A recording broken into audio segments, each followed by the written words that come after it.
Love. Is it a cat with claws and wild mate screams in the black night?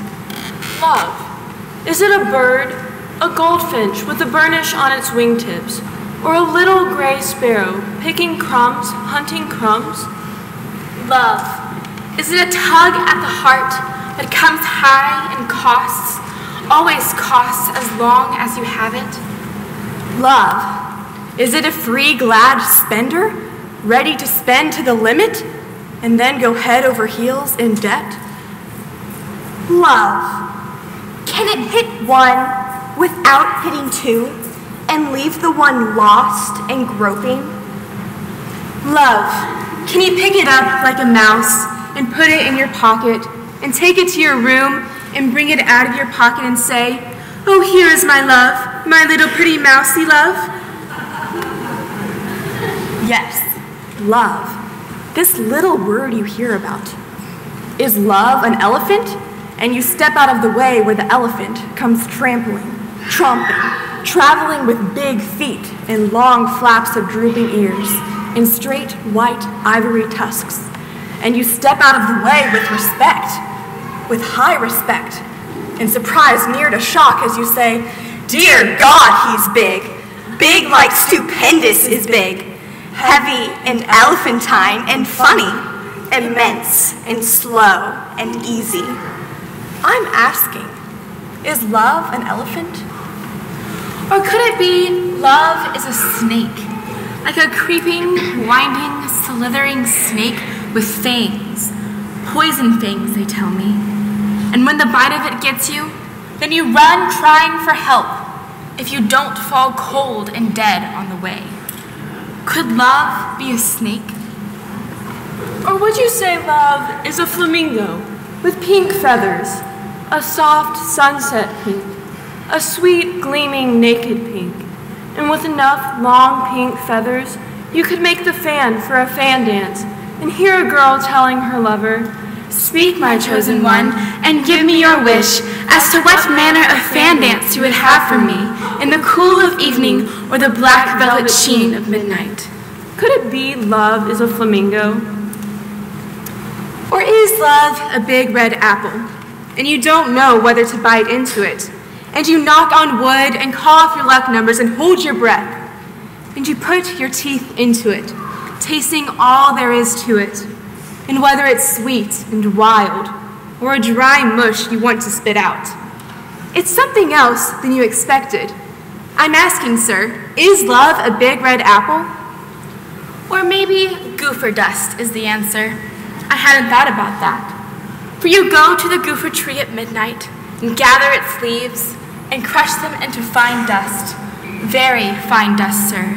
And when your man sleeps, you sprinkle it in his shoes, and he's helpless, and he can't get away from you. He's snared and tangled and can't keep from loving you. Could gopher dust be the answer? And I've heard some say love is a spy and a sneak, a blatherer, a gabby mouth, tattling and tittering as it tattles.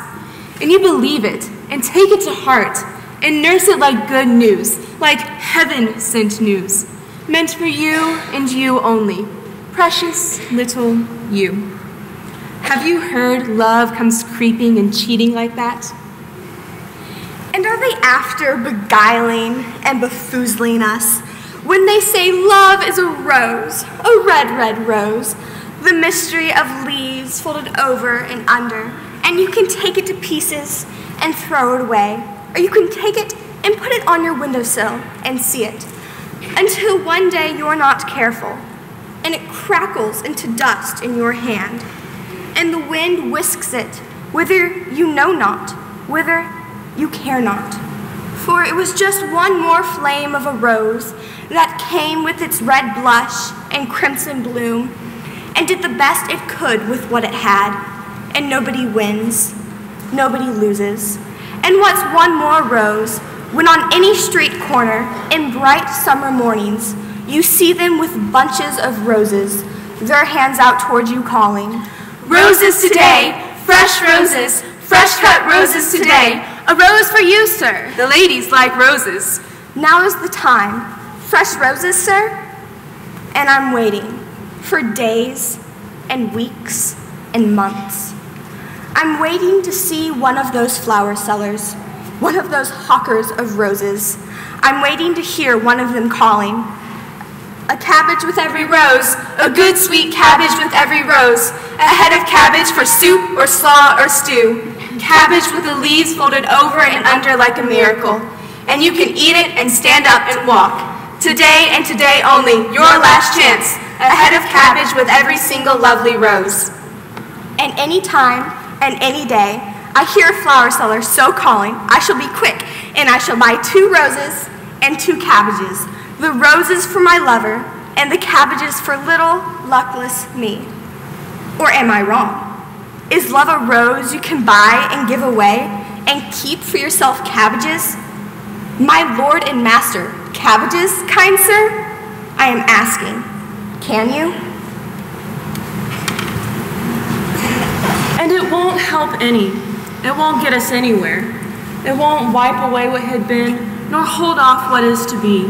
If you hear me saying love is a little white bird, and the flight of it so fast you can't see it, and you know it's there only by the faint whir of its wings, and its hushed song coming so low to your ears, you fear it might be silence.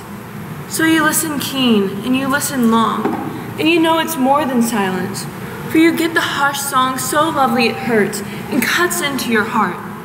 And what you want is to give more than you can get. And you'd like to write it, but it can't be written. And you'd like to sing it, but you don't dare try, because the little white bird sings it better than you can.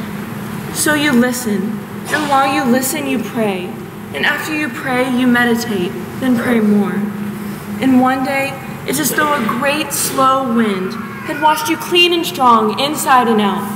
And another day, it's as though you had gone to sleep in an early afternoon sunfall, and your sleeping heart dumb and cold as a round polished stone, and the little white bird's hushed song telling you nothing can harm you. The days to come can weave in and weave out and spin their fabrics and designs for you, and nothing can harm you. Unless you change yourself into a thing of harm, nothing can harm you.